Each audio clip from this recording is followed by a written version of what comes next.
What's it cost to do like a bed with the desk under it, the bed that rises up to the ceiling? 10 grand. That's it? You have to be kidding me. That's only 10 grand. Oh. Welcome back to the REI Hot Seat. I've got Ben Julius here with me. We just recorded a podcast episode. Now we're doing REI Hot Seat to talk about a development that you're getting 140 some odd units out of? Yeah. So we purchased it started negotiations last summer, and closed on it in, I want to say December. We bought it at 91 units approved. Yeah. And now we're, through highest and best use strategies, we now have close to 141. 141. Okay. So let's just take a quick step back. When you bought it, it was a standing building? No, it's ground up. Okay. So this is just dirt. It's just dirt right now. Yeah.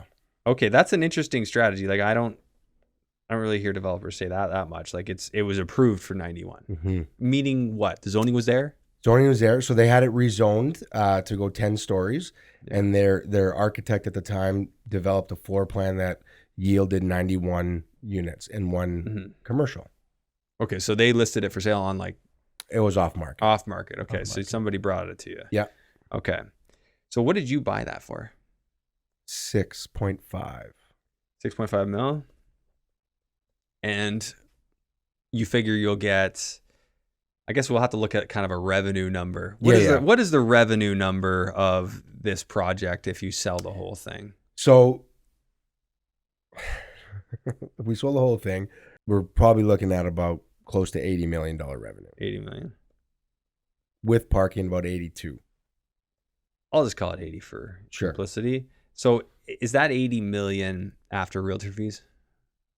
Yeah, that's just gross revenue. That's gross. Yeah. So you got to take your realtor fees off. It's built into our budget. Yeah. Yeah. Okay. So out of that 80 million, I mean, you obviously have to subtract off the 6.5 that you paid for it.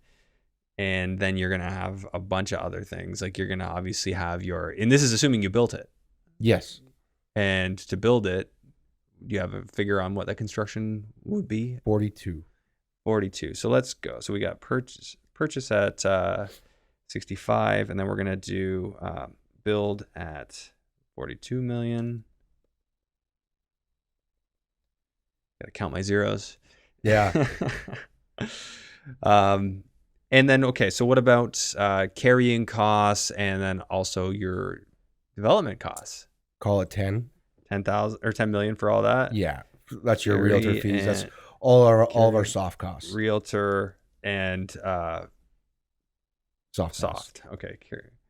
That's going to be 10. Yeah. So you're all in for about 58. Yeah. We figure, calling it all in for 60 is probably the best thing to do. Yeah. So this net profit. This is just complete high level numbers, guys. Right. I mean, things could change, right? Yeah. Things could change, but this is kind of like your napkin math when you're running the one of the things that changes, you have to use cost consultants, and they're very conservative when you use a cost consultant. And for example, their mechanical numbers came in at $8 million or 8.6 to be exact. And that's without a lease back. So what all these mid-rise buildings are doing is we're leasing back the HVAC hardware to the consumer. So that cuts in your budget. Like, how do you mean leasing back? So as a separate line item outside of. Yeah. So like, for example, your furnace in your house. Yeah. Is it owned or is it leased? Owned, but some people have them leased. Yeah. Right? Okay. So, like through Reliance or something. Reliance, whatever. Right. So that's what we're doing right now is we're working out a deal with a specific HVAC vendor to lease back, and which saves us. Goes from $80,000. Mechanical goes from $80,000 a door down to $30,000. How do you $80,000 a door? Cost consultants are centralized units. Yeah, cost consultants are extremely. Yeah, because in my mind, I mean, I guess you don't want those condensers all sitting on the outside of the building. You can't really have that, right? No, they got to be in like one centralized feed. Yeah, so it's like things that you're learning as you go, right? But yeah, that's for example, and their electrical numbers are inflated. Their concrete numbers are 25% inflated. So that's nice. I mean, I've worked with like an engineering consultant to do servicing, and actually I found his numbers were pretty bang on to what they actually came into. Yeah.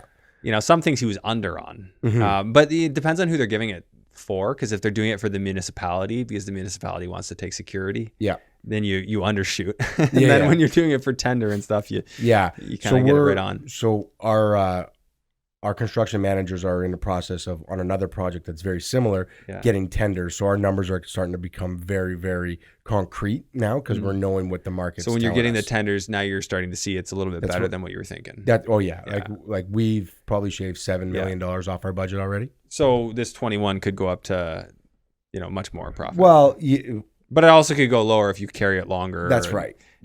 Right. So there's so many variables with these type of things. It's tough. It's tough to make hard conclusions about how profitable you'll be, and you'd hate to count your chickens before they hatch. Yeah. You'd hate to spend that money before Don't spend that money. So what's the structure on this deal for ownership? So this is a GP LP structure. Okay. So there's 3 partners in the GP, and then there's an open raise in the LP, and we are probably going to raise about $6 million, and that will give a 16 to 18% return, mostly 18% return on their money. Okay. Year over year, right? So where are we in the process? How much have you raised to date? So part of the GP, one of the partners in the GP, she's the capital raiser. Okay. So our numbers, I want to say, I think she's raised 3.5 million so far. 3.5. And what's your total raise? I think we're going to go 6. 6 million total raise covers it. The rest will be covered by construction financing and that's that. And the down deposits for the units. Oh yeah, because you're gonna get deposits for the units. Yep. You're not at that point yet, are you? Mm-hmm. Are you have to get condo registration first? We have to do a lot of different things. We have to have our condo docs ready to go, registered. We have. How does that work when they haven't been built yet? You basically predetermine what they'll be, and then that gets registered based on what it will be. Yeah. Okay. And then you can sell the unit even though it doesn't exist. Yeah. Okay. Obviously, this is done all day long. I've just never. Done it. No. So this is what the sellability part for us is where this budget gets interesting, because we are using the Ori system. So if anybody wants to check that system out, go to their website, oriliving.com, and it is a fantastic expandable living space. So we're looking at a bed that floats up to the ceiling with a couch underneath. Oh, that's cool. You're doing that? Yeah, we're gonna outfit the whole building. Is gonna have a minimum of 3 pieces of the Ori system in each unit. Yeah. So for a bachelor, for example, we're gonna use the bed, the closet that becomes a walk-in closet, and the entertainment center that becomes an office. Man, that's just beyond cool. But I mean, I can only imagine how expensive that is. The way that bed rises to the ceiling doesn't look like it's very well supported. So that means whatever's in the wall there is pretty strong. It's not. It's all aftermarket. So it's not in the wall. It's not. So these guys developed this. They're from MIT. So you can imagine the engineering on it. Yeah. Right. We couldn't actually, like, the videos and stuff, they don't do it justice until you actually see it. And what's it cost to do like a bed with the desk under it, the bed that rises up to the ceiling? $10,000. That's it? You have to be kidding me. That's only $10,000. Mm-hmm. Oh my God. It's actually a little bit less when you factor in the discounts, because we're going large scale, right? We're going to have over 350 pieces. So we get. But I mean, it's not normal for a developer to put that type of thing into their units. No, but we want to make it normal. That's the whole thing. So you're basically selling furnished. That's right. So Lionheart Development and Ori Living we're gonna partner up and be the first full Ori living space building in Canada. Is part of your projection on sales based on the ability to? Not right now. No. So this could actually make it even better. Mm-hmm. You could sell it for more. Mm-hmm. I mean, yeah, realistically. So what we were able to do is to get more units, we made more bachelors. We made more 1-bedroom dens, right? Because now you can do a 1-bedroom den with a bed that goes up in the den, and now all of a sudden it's a 2-bedroom. Oh yeah, so you're saying a 1-bedroom plus den, now you technically 2-bedroom can turn it into 2 beds. So, on the square footage standpoint, a 400 square foot apartment feels like a 750 square foot apartment, because there's no, like, a bachelor apartment. The worst thing about a bachelor apartment is your bed is not movable. Nobody wants to get a Murphy bed that they have to fold up, put up. This one, like if you don't want to make your bed, you hit the button, the bed goes up, nobody sees it. That's great. What's the address of the development? 282 McNabb Street North. Okay, so I got 282 McNabb Street North here. It's right next to the GO station. Oh, like literally. Nice. Got a little church on the one side, and GO. And then is that the GO station just up the street there? No, it's right next to it. So we're sandwiched between the church and the GO station. Okay, so church on one side, GO station on the other. The so bus is part this of the a GO train? station. Oh yeah, I was about to say, do you really want to be beside a train track? No, so it's like the bus part, and the trains are below. Yeah. Right? So it's just that little parcel there, and you can build 100 and how many? 41 units right now. Oh wow, they can really make it go on a small space these days. Well, that's where this system comes into play. Yeah. So if we didn't have this system, we'd be stuck at 100. Yeah. Right? So getting innovative here in making the deal. I've heard many investors come on my podcast talk about you create a good deal. That's right. 100%. So because you guys were coming into this one basically ready to go at 90 some odd units, more like what a constructor would do. That's right. Coming into it at that point. But I knew the opportunity there to increase the unit count. How did you know that? It's a good question. Maybe it's just optimism, I guess you can Experience? say. Yeah. You must have had some references. Well, listen, whenever I get a deal come across my table, I send it right to my architect and my planner. Right. So it's like, what can I actually do here? How many units can you give me? High level, how many you can get? Right. So when I sent him this, he just looked at the building and was like, oh, we can cut that up and get 100 to 105 easy. Because there was like 3 bedrooms, there was 2 bedrooms. Like it was just wonky. Yeah. So from what was the original estimate? 91. And is the site plan approved with a reference to number of units, or is it loose? It's loose because it's all to do with height and underground. Yeah. Right. So as long as you can stay within the existing structure as designed, then you can get more. That's right. So these guys were just saying, hey, we think we can do 90. That's right. 91. Their floor plan was super wonky because of the setbacks and stuff. And their architect wasn't as experienced in residential. They used a commercial architect. Yeah. So my guy is 100% condo. So, he sees this, he can cut it up.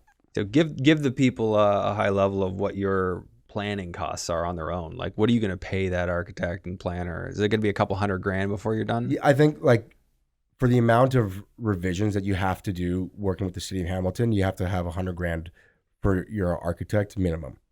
Yeah. Throughout the whole project, right? If you don't have that budgeted, you're going to go over budget on your first line item because you have so many little revisions and they take time. Well, plus you need all your engineering consultants. Those are all separate. About connecting to the road. Do you have sewage capacity? Is that a conversation here? That was before, but so the servicing is all good. So the service in the road is good as is to handle 100 and you got to think 140 more toilets at least, maybe even more, 100 and 200 if you have two bathrooms in some of the units. I don't know if we have any 2 baths. Yeah, you have showers, sinks. That's right. All that dumping into the sewer. There's a lot more load huge load, right? And most people, if you're not in the development world, you would not even think about that. No, you have to upgrade. Yeah. So like on the King Street development, we have to upgrade the whole sewer line. We know. Yes, that. Somebody did that around the corner from my old house. They upgraded the entire street of Maple to be able to put their development in. What some people don't know is that when you do that, it's a rebate for your development cost. Yeah, so it gets applied against your development. That's charges. right. Yeah. That's right. Because sometimes that's nice because you know that your money for the development is actually going to infrastructure in the area. Yeah. Versus floating in the wind. Versus a politician's vacation, which I feel like we don't even need somehow ends up there. Time for that. Yeah, this is a short form content relatively by old day standards. Okay, so if somebody wanted to do this type of thing themselves, I mean, where would you tell them to start? Like to get into land development themselves? Yeah, I mean, we have so many real estate investors. What would you say to them if they're interested in something like this? I mean, if they're interested in land development, that seems to be the craze right now. Everybody wants to get into land development because the margins are great. Mm-hmm. So they think, right? But they're not running they don't have experience. The lack of experience makes you make all kinds of bad estimations. Right. So, should they be your apprentice for a while? I don't have time for that. But I think that just getting into rooms that people with land development experience, is. So right? there's conferences for that. Like if you're a young guy, go work for a major developer. Oh like, yeah. Just say like, listen, That's man, such useful experience. Yeah, like if you're, I always say this. If I started doing real estate when I was a single guy, I would just shadow big corporations, big guys. Right? What about go and work in City Hall in their planning department? You may commit suicide if you may need a degree for that. Though. Yeah, I think that's probably going to be your barrier to entry. Yeah, I think listen, anytime you can, just get in a room with guys that have that knowledge and be a sponge, be a fly on the wall, do that, learn, go through case studies. I know that there's a lot of online programs like Columbia has an online development program that you can do from their university. I've looked at the coursework. It looks pretty. I mean, it's obviously geared to the U.S., but concepts are relatively the same. Yeah, I feel like it's very similar. Yeah, you're as a developer, I'm not building the place. I'm not pouring the foundations. Do I need to know the code? Sure, but I also pay people to know the code. Yeah. Right? Yeah. You have a team. That's right. So I think that create a relationship with an architect, create a relationship with a planner, because those are invaluable. Yeah. Yeah, that makes sense. That's the biggest thing. Like don't get into this without. And your architect and planner, do you just have a retainer with them? Are they just billing you hourly when you send them stuff to review? Yeah. You just send them stuff to review and you just have them on retainer with your company for general pretty research. Much. Like most of the time they'll just take a call from me saying, like, the planner is like, he'll just take some 10 minutes to look at the code and see what we can do. Right. The architect's a little bit different. And they know that if we go through this project that they're going to get it. So sometimes they don't even bill me for that. Yeah. Sometimes they do. We went down the road on one that he billed me for, and it was a hefty bill, but it gets part of your due diligence. So give me an example, and this is common in development, is that you have to spend a little to find out if a deal will work. That's right. Yeah. So we were doing our due diligence. We had this property under contract, and I do, quite a bit of due diligence with my architect and my planner before I even put it under contract. But, we probably spent $10,000 in a matter of 2 weeks just to see if this project was worth it. And that's not even a lot no. compared to what people could spend. So I have this, so there's your concept. I know you can't see it, but you've seen it before. The concept for McNabb. Yeah. The white building. Yeah. I got the right one right here. Yeah. Yeah. Okay. So it's got, very modern exterior. Yep. So this was already submitted and approved with the municipality. Yeah. And then you guys are just changing the interior. Yes. Yeah. Okay. Well, Ben, super cool to go over this deal. And if people want to find out more about you and what you're doing, where do you want to send them? Check me out on Instagram, Coach Ben Julius on Instagram, and my website is lionheartdevelopment.co. Awesome. And the connection here is Ben, it's like me, Jake, and Zach all met you, but independently of each other. Yeah. And so I think Jake has one of your listings. He does. Yeah. He's got one of the developments that we're in negotiation right now with, actually. Yeah. You've got some people looking to buy it, right? Yeah. And Zach, I met Zach, one of the first guys I met in Hamilton area in real estate investing, and we've been friends ever since. We did one deal together that we made some good money on, and And it's then a small world. I came to your golf tournament last year. That's where I met Jake too. Was at your golf tournament. Yeah. Small world. Yeah. Like all these connections. Funny. But anyways, all right, Ben, thanks for doing this. Appreciate and the podcast episode. It's a big Ben Julius day. So thanks for having me. It's been fun. It's been fun. Talk to you soon. Awesome.